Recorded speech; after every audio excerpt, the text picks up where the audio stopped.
11. Exocet. Una lluviosa mañana del 21 de septiembre de 1976, Orlando Letelier, de 44 años, salía, como de costumbre, de su casa en la elegante Embassy Row de Washington y se sentaba ante el volante de su Chevelle azul. Letelier, antiguo ministro del gabinete bajo el mandato del infortunado presidente marxista Salvador Allende Gossens, iba acompañado de Rodney Moffitt, de 25 años, un colega del servicio secreto americano. Al cabo de unos momentos una bomba accionada por control remoto destrozaba el vehículo y sus ocupantes. Como suele suceder en tales casos, muchos atribuyeron el atentado a la CIA. Después de todo también se le había asignado un papel mucho más importante del que realmente desempeñó en la caída de Allende en 1973 y había sido internacionalmente cabeza de turco favorita para justificar toda clase de actos violentos. Otros, más correctamente, apuntaban a la policía secreta chilena DINA que, en realidad, se disolvió un año después tras ser sometida a considerable presión norteamericana aunque renaciendo bajo diferente jerarquía, con el nuevo jefe de gobierno, el general Augusto Pinochet Ugarte. A nadie se le ocurrió señalar al Mossad, y aunque esta organización no se hallaba directamente implicada en el golpe ordenado por Manuel Contreras Sepúlveda, el jefe de la DINA chilena, había interpretado un papel indirecto, pero muy significativo, en la ejecución a través de un convenio secreto con Contreras para adquirir un misil naval Exocet tierra-tierra de fabricación francesa procedente de Chile. El Batallón de la Muerte no utilizó al personal del Mossad para acabar con Letelier, pero sí se valió ciertamente de sus conocimientos, que les habían sido enseñados como parte del trato establecido con Contreras para facilitarles el misil. En agosto de 1978 un alto tribunal federal norteamericano condenó a Contreras, junto con el director de operaciones de la DINA Pedro Espinoza Bravo, al agente de la DINA Armando Fernández Larios y a 4 exiliados cubanos miembros de una organización fanática anticastrista instalada en Estados Unidos. Todos ellos fueron acusados de asesinato. La evidencia clave para el acta de acusación de 15 páginas procedía de Michael Vernon Townley, de origen norteamericano, que se había trasladado a Chile con sus padres a los 15 años, trabajando allí como mecánico de automóviles y siendo reclutado por la DINA. Vernon fue calificado de coconspirador no condenable y colaboró en el procesamiento a cambio de una condena leve de 3 años y 4 meses. El régimen de Pinochet cedió los chilenos a los fiscales norteamericanos. Los exiliados cubanos escaparon, aunque uno de ellos sería arrestado el 11 de abril de 1990 cuando residía en St. Petersburg, en Florida. Pero Chile se negó rotundamente a entregar a Contreras, el hombre que había orquestado el asesinato de Letelier, que jamás fue juzgado por el crimen, aunque en octubre de 1977 Pinochet le obligó a dimitir de su cargo, con el intento de mejorar la maltrecha imagen internacional de la Junta Militar. Las organizaciones de inteligencia militar de Israel se reúnen cada año para planear los próximos acontecimientos, uno de los cuales es el encuentro de todas las agencias de inteligencia del país, tanto militares como civiles, llamada Tzoret Yediot Asubor, o Tsiach para abreviar, que significaba sencillamente información necesaria. En la reunión, los clientes de la información, por ejemplo Amán, el gabinete del primer ministro, y las unidades de inteligencia militar examinan la calidad de la información recibida durante el año precedente y las necesidades del año próximo, según su orden de importancia. El documento resultante de esas conversaciones se llama asimismo Tsiach y constituye una orden de compra al Mossad y a otros proveedores, por ejemplo, el Cuerpo de Inteligencia Militar de Servicios durante el siguiente año. Existen 3 clases esenciales de proveedores del servicio secreto, UMANT, o recolección de inteligencia de la gente, tales como los CATSAS del Mossad que colaboran con sus distintos agentes, el INT, o señales, tarea realizada por la Unidad 8200 del Cuerpo de Inteligencia Militar Israelí, y SIGINT, o recolección de inteligencia de la masa corriente, tarea que mantiene a centenares de personas ocupadas en otra unidad militar especial. En el Tsiach, los clientes no solo deciden lo que necesitan obtener por medio del servicio secreto, sino que califican a los agentes basándose en su actuación del año anterior. Todos los agentes tienen 2 nombres clave, uno de operaciones y otro de información. Los informes de operaciones, archivados por los CATSAS del Mossad, no son vistos por los clientes del servicio secreto, quienes incluso desconocen su existencia. El dictamen de la información, dividido en varias categorías, se envía por separado. Basándose en tales dictámenes, los clientes del servicio secreto clasifican a los agentes de A. En realidad, ningún agente es catalogado como A, aunque los combatientes sí pueden alcanzar tal graduación. Pero un B es una fuente digna de confianza, un C lo es más o menos, de un D se aceptará su palabra con precaución y con un E no se deberá trabajar. Cada CATSA conoce las graduaciones de sus agentes y tratará de mejorarlas. Tal graduación se establece durante un año y los agentes son retribuidos según el escalafón que alcanzan. Si uno ha sido C durante un año y luego, por ejemplo, asciende a B, obtendrá una gratificación. Cuando los CATSAS realizan estos informes rellenan una pequeña casilla con 2 recuadros en su parte superior. En la izquierda se indica la graduación del agente y junto a él se encuentra un número que comienza con 1, que significa que el propio agente oyó o vio el tema del que está informando. 2 representa que oyó hablar de él a alguien digno de confianza pero que, en realidad, no lo presenció personalmente, y 3, que se enteró de ello por tercera mano, como un rumor. De ahí que un informe en el que figure un BL en su parte superior significará que contiene información de un agente excelente, que ha visto u oído personalmente el acontecimiento. Mientras que el jefe de inteligencia del ejército es el decano del espionaje militar, cada rama de las Fuerzas Armadas israelíes cuenta con su propia unidad. Por consiguiente existe la inteligencia de infantería, la de las Fuerzas Aéreas y la de la Marina, las 2 primeras agrupadas actualmente como inteligencia de fuerzas de tierra, el jefe del ejército, formalmente denominado Fuerza de Defensa Israelí o FDI, es un teniente general que luce en la hombrera el distintivo de una espada atravesando una rama de olivo más 2 hojas de higuera, o falafels. A diferencia de Estados Unidos, que cuenta con fuerzas separadas, el FDI es básicamente un ejército con diversas subdivisiones, tales como las fuerzas aéreas y navales. Los jefes de tales subdivisiones, generales de división, juran fidelidad a los símbolos de la espada y el olivo, pero solo a un falafel. Por debajo de ellos se hallan los generales de brigada, jefes de varias ramas de inteligencia militar. Otra categoría inferior es la de coronel, la que yo poseía cuando me incorporé al Mossad siendo promocionado a otra superior. La importancia del servicio secreto para los israelíes se pone de relieve por el hecho de que el jefe del cuerpo de espionaje del ejército ostenta la misma categoría general de división que los almirantes, los jefes de las fuerzas aéreas, de las fuerzas de campo, de los batallones de tanques y del sistema judicial militar, mientras que el jefe de la inteligencia naval ostenta una categoría inferior. El jefe de Amán, o inteligencia militar, disfruta de la misma categoría que los restantes jefes de servicio, pero en la práctica supera a todos los restantes oficiales del espionaje militar porque es directamente responsable ante el primer ministro en la cadena del mando. La diferencia entre Amán y el cuerpo de inteligencia es que Amán es el destinatario de la inteligencia, mientras que el cuerpo se encarga de recoger la información táctica del campo. A fines de 1975 la inteligencia naval acudió a la reunión anual de la inteligencia militar y anunció su necesidad de conseguir un misil Exocet. El misil, fabricado por la firma francesa Aerospatiale, se denomina Skimmer marítimo, proyectado desde un buque, se remonta hasta descubrir a su objetivo a través de un ingenio de cabeza localizadora y luego desciende sobre el nivel de las aguas,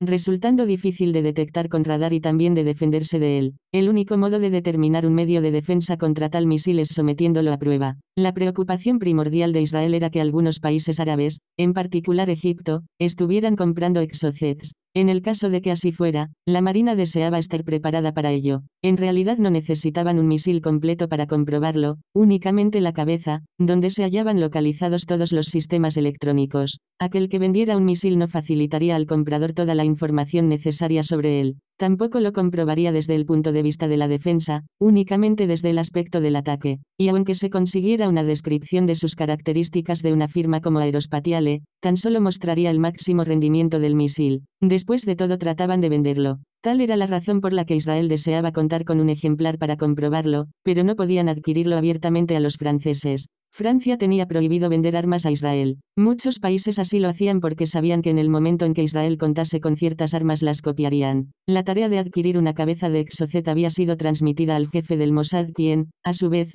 había ordenado al Tebel que atendiese la solicitud de la Marina. El Mossad disponía ya de considerable información sobre el misil, en parte gracias a un Sayan que trabajaba en Aerospatiale y le había transmitido detalles del mismo. También había realizado una pequeña operación enviando a un equipo para que se introdujera subrepticiamente en una fábrica acompañado de un experto en misiles enviado desde Israel para tal fin. El hombre fue introducido en la fábrica con entregas y materiales que le fueron sometidos para que emitiera su experta opinión. Su labor consistía en decidir qué debían fotografiar. El equipo pasó 4 horas y media dentro de la fábrica, que abandonó seguidamente sin dejar huellas. Pero pese a que se habían tomado fotografías del misil y de todos sus planos, era esencial contar con un modelo de trabajo. Los británicos tenían el misil, pero no iban a cederle una unidad a Israel. Europa era un callejón sin salida para el proyecto, mas el Mossad sabía que varios países sudamericanos disponían de Exocets. En realidad, Argentina hubiera sido un excelente recurso, pero por entonces había establecido un trato con ellos para la compra de motores a reacción fabricados en Israel, y el Mossad temía iniciar cualquier operación que pudiera hacer peligrar tan lucrativo contrato. contrato. Por consiguiente, la mejor alternativa era Chile. Casualmente acababan de pasarles un pedido para que entrenasen a un servicio de seguridad doméstico, algo en lo que es sobradamente conocida la especial experiencia israelí. Aunque no pueda alardear abiertamente de ello, Israel ha entrenado a unidades tan diversas como el temible Sabak iraní y a fuerzas de seguridad de Colombia, Argentina, Alemania Occidental, Sudáfrica y diversos países africanos,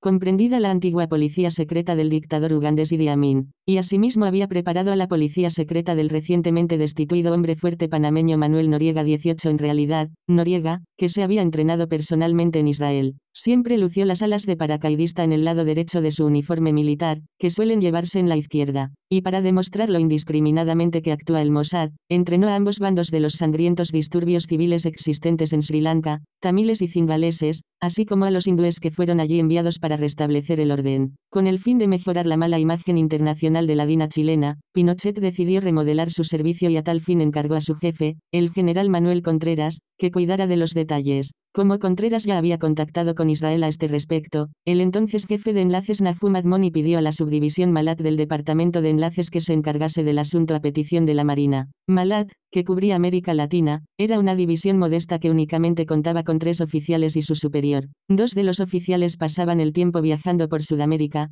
tratando principalmente de entablar relaciones comerciales con Israel. Uno de ellos, llamado Amir, se hallaba entonces en Bolivia vigilando la construcción de una fábrica que instalaba el industrial israelí Saul Eisenberg. 19. Un hombre tan poderoso que el gobierno israelí había aprobado una ley especial concediéndole la exención de los elevados impuestos en vigor, de modo que pudiera trasladar su cuartel general a Israel. Eisenberg se especializó en lo que se calificaba de operaciones llaves en mano, la construcción de fábricas y entrega posterior a sus propietarios de las llaves de un proyecto totalmente concluido. En 1976 Eisenberg fue protagonista de un escándalo político y de investigación policial en Canadá, después que según el informe del Auditor General Federal reclamó el pago de por lo menos $20 millones a él y a sus diversas compañías por sus gestiones como agente de la Atomic Energy of Canada Limited AECL, en la venta del reactor nuclear Candu a Argentina y a Corea del Sur. En aquella ocasión Lorne Gray, presidente de la AECL, acabó reconociendo que, en Canadá, nadie sabe a dónde ha ido a parar el dinero. Antes de que Amir abandonara Colombia le fueron enviados todos los antecedentes a través de la embajada, lo que le proporcionó la mayor información posible acerca de aquel con quien iba a reunirse, su fortaleza y debilidades. Todo cuanto el cuartel general creía que podría facilitar su trabajo. Sus vuelos, habitación de hotel y todos los detalles necesarios le fueron reservados desde teléfono a VIP, incluso una botella del vino francés preferido de Contreras, cuya etiqueta figuraba consignada en el expediente informático del Mossad. Al mismo tiempo se le ordenaba que asistiera a una reunión en Santiago, pero sin establecer compromiso alguno. El cuartel general de teléfono a VIP ya había respondido a la petición chilena de entrenamiento de su policía secreta, diciéndoles que enviarían a Amir, un oficial administrativo, para que comentase el proyecto, pero eludiendo la sugerencia de cualquier tipo de compromiso. El propósito de la reunión, según ellos, consistía simplemente en efectuar una valoración inicial. Amir fue recibido en el aeropuerto de Santiago por un funcionario de la embajada israelí y conducido a su hotel, y al día siguiente se reunió con Contreras y algunos miembros de su personal de confianza. Contreras reveló que contaba con cierta colaboración de la CIA, pero que no creía que ellos pudieran facilitarles algunas cosas que necesitaban. Básicamente deseaban entrenar a una unidad de seguridad interna para que se encargara del terrorismo local, secuestros y atentados y que asimismo protegiera a los dignatarios que visitaran el país. Tras la reunión, Amir voló a Nueva York para visitar al jefe del departamento Malat en una casa que el Mossad tenía allí alquilada. En realidad había sido prestada a Malat por otro departamento, AL, que trabaja exclusivamente en Estados Unidos y posee pisos francos en dicho país, y por consiguiente era más seguro celebrar allí la reunión que enviar a otra persona en avión a Chile para llevar a cabo una entrevista. Tras escuchar la detallada descripción que hizo Amir de la reunión, su jefe comentó: «Queremos obtener algo de esos tipos, primero les sonsacaremos lo que podamos. Comenzaremos con un punto de partida y luego le daremos un giro y formularemos nuestra petición. Les entregaremos un cabo de la cuerda y tiraremos de ella». Se decidió que Amir volvería a reunirse con Contreras para llegar a un acuerdo a fin de entrenar a la unidad de policía. Por entonces tales cursos de enseñanza se facilitaban tan solo en Israel. Posteriormente los instructores israelíes han sido enviados en ocasiones al extranjero, a Sudáfrica y Sri Lanka, por ejemplo. pero en 1975-1976 su política consistía en que los aprendices fueran a su país. Los entrenamientos aún se efectúan en una antigua base de las Fuerzas Aéreas Británicas al este de Teléfono Aviv llamada Kfar Sirkin, que Israel utilizaba en otro tiempo como centro de entrenamiento de oficiales y que más tarde se convirtió en sede de servicios especiales, principalmente utilizada para el entrenamiento de servicios extranjeros. Los cursos solían durar entre 6 semanas y 3 meses, según el alcance de la enseñanza requerida, y era costosa. Israel cargaba unos honorarios del orden de 50 y 75 dólares por aprendiz, más otros 100 diarios como honorarios de los instructores como es natural. Estos no percibían nada de aquella suma. Incluso tenían que improvisar con su paga regular del ejército. También cargaban de 30 a 40 dólares diarios a cada recluta por alimentación, y unos 50 diarios en concepto de armas, municiones y demás. Por consiguiente, una unidad de 60 reclutas costaría unos 300 dólares diarios, lo que representaba un total de 18.000. Para un curso de 3 meses, resultaría aproximadamente 1.600.000 dólares. Y, por añadidura, se cargaban de 5.000 a 6.000 dólares por cada hora de alquiler de helicópteros, de los cuales, en un ejercicio de entrenamiento, podían utilizarse hasta 15. A ello debía sumarse el coste de la munición especial que se empleaba para las prácticas. Por ejemplo, un proyectil bazooka costaba unos 220 dólares la unidad, mientras los morteros pesados resultaban a unos 1.000 dólares cada uno. Los antiaéreos, algunos hasta con 8 cañones y que podían disparar miles de balas en pocos segundos, entre 30 y 40 dólares el proyectil. Eran beneficios netos. Con tales operaciones de entrenamiento se conseguía muchísimo dinero aún antes de vender arma alguna. Luego, como es natural, puesto que aquella gente había sido entrenada utilizando armamento israelí, cuando regresaban a su patria deseaban adquirir aquellas armas y sus municiones para llevárselas consigo. Amir dijo a Contreras que escogiera 60 de sus mejores hombres para el programa de entrenamiento. El comando se establecería en 3 niveles: soldados, sargentos y comandantes, con métodos especiales de entrenamiento a cada nivel. 3 grupos de 20 recibirían instrucción básica. Aparte de ello, los 20 mejores seguirían ejercitándose para cargos superiores y de aquel grupo saldrían los sargentos y los altos mandos. Cuando Amir hubo transmitido toda la propuesta a Contreras, el chileno repuso sin vacilación: así lo haremos. Asimismo, deseaba comprar todo el equipo que sus hombres utilizaran en sus prácticas y pidió que le instalaran una pequeña fábrica o depósito que bastara para 6 años de suministro de municiones y piezas de recambio. Una vez se hubo decidido a adquirir la totalidad, el chileno comenzó a regatear el precio, llegando a ofrecer en cierto momento a Amir 70.000 dólares como soborno para reducirlo. Pero Amir rechazó tal propuesta y Contreras aceptó finalmente el precio asignado. Poco antes de que concluyese la fase del programa de entrenamiento básico, Amir regresó a Santiago para entrevistarse con el chileno. El entrenamiento ha ido muy bien, le dijo. Estamos a punto de escoger a los hombres destinados al entrenamiento del cursillo para sargentos. Han sido excelentes. Solo hemos tenido que desechar a 2 de ellos. Contreras, que había escogido minuciosamente a aquellos hombres, quedó muy complacido. Tras comentar un rato el programa, Amir dijo finalmente: verá, necesitaríamos algo de ustedes. ¿De qué se trata?, se interesó su interlocutor. La cabeza de un misil Exocet. Eso no representará ningún problema, repuso Contreras. Permanezca en su hotel un par de días mientras hago algunas gestiones y ya me pondré en contacto con usted. 2 días después el chileno invitó a Amir a reunirse con él. No se lo entregarán, dijo. Lo he pedido, pero no me han dado su aprobación pues nos es muy necesario, insistió Amir. Les hemos hecho un favor entrenando a sus hombres. Confiamos que usted podrá ayudarnos ahora que le necesitamos. Verá, repuso Contreras, trataré de conseguirlo personalmente, prescindiendo de los canales oficiales. Usted me entrega $1.000.000 en efectivo y yo se lo facilito. Tendré que conseguir aprobación para ello, dijo Amir. Hágalo así.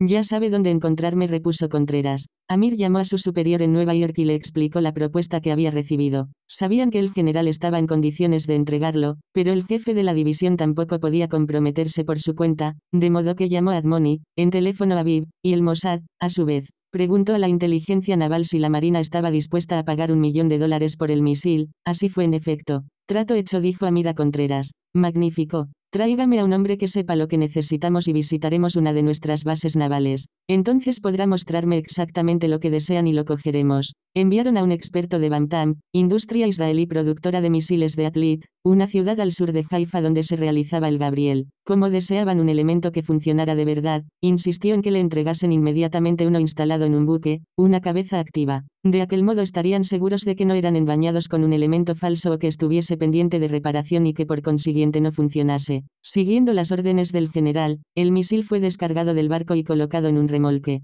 Los israelíes ya habían pagado, por anticipado, $1.000.000 por él. ¿Es eso lo que usted quiere?, preguntó Contreras. Cuando el oficial israelí hubo examinado el misil, Amir respondió: sí, lo es. Bien, repuso Contreras. Ahora vamos a embalarlo, asegurarlo bien con cables y abrazaderas y conducirlo a un lugar de Santiago. O puede guardárselo usted si lo prefiere. Pero antes de llevárselo quiero una cosa. ¿Qué?, preguntó Amir algo preocupado. Hicimos un trato y hemos cumplido nuestra parte del mismo. Y así lo haré yo, dijo el chileno. Pero primero llame a su jefe y dígale que deseo hablar con él. No es necesario. Podemos entendernos nosotros mismos. No, dígale a su jefe que deseo que venga, quiero hablar con él directamente. A Amir no le quedó otra opción. Era evidente que Contreras comprendía que él era relativamente joven y le estaba presionando para conseguir la mayor ventaja posible. Desde su habitación del hotel llamó a su superior en Nueva York, quien a su vez se puso en contacto con Admoni en teléfono Aviv para darle cuenta de la situación. Aquel mismo día Admoni emprendía el vuelo a Santiago para entrevistarse con el general chileno. Deseo que me ayude a formar un cuerpo de seguridad personal, le dijo Contreras. Ya lo estamos haciendo, repuso Admoni. Y sus hombres están dando un excelente resultado.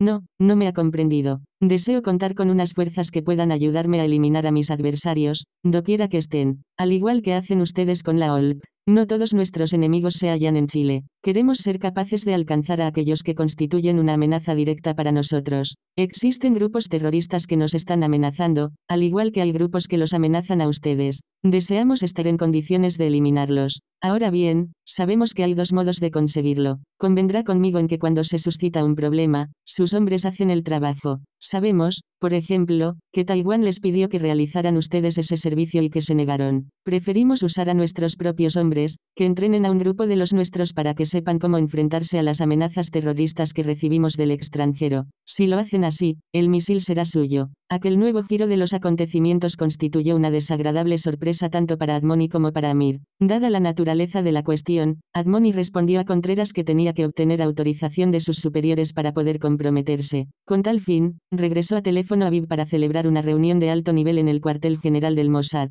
Estos se irritaron al ver que Contreras había añadido una cláusula adicional al trato. Concluyeron que era preciso tomar una decisión política, no de seguridad, que el gobierno tendría que decretar si se le daba lo que deseaba o se renunciaba a todo el proyecto. El gobierno, por su parte, tampoco quería verse involucrado en semejante trato, por lo que su decisión fue algo parecido a preferimos no darnos por enterados de tales hechos. Hubo que contratar a un particular para concluir el negocio. Para ello escogieron a Mike Harari, jefe de una importante agencia de seguros israelí, el recientemente retirado jefe del departamento del Mossad, responsable del desdichado asunto del Itamar. Harari, que era uno de los más influyentes consejeros del dictador Manuel Noriega, también había contribuido a entrenar a la unidad panameña antiterrorista K-7. Además de las atribuciones que se le otorgaron para llegar a un acuerdo con el general chileno, Harari entró asimismo en sociedad directa con una importante empresa naviera, lo que constituiría un medio perfecto para transportar segura y secretamente la cabeza del misil a Israel. En su calidad de oficial del Mossad, Harari había sido jefe del Metzada, el departamento que tenía a su cargo a los combatientes, y de su subunidad, el Kidon, y tenía instrucciones de comunicar a Contreras que enseñaría a su unidad especial todo cuanto supiera. Aunque desde luego no se trataría de todo, necesitaba la aprobación del Mossad para las prácticas que impartía y ellos preferían reservarse algunas técnicas para sí.